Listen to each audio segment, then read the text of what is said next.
In this video, I'm gonna teach you how to post a video on Behance. It's a very quick and easy process, so make sure to follow along.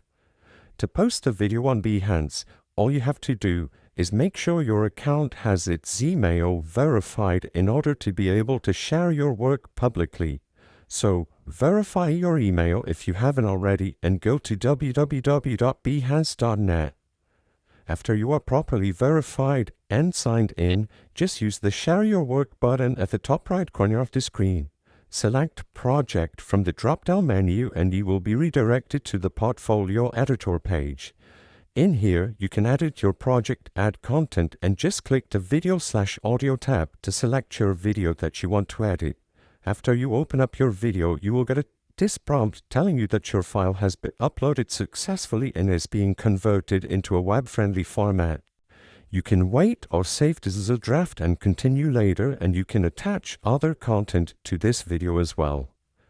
I hope I was able to help you on how to share a video on Behance. If this video helped you, please be sure to leave a like and subscribe for more quick and easy tips. Thank you for watching.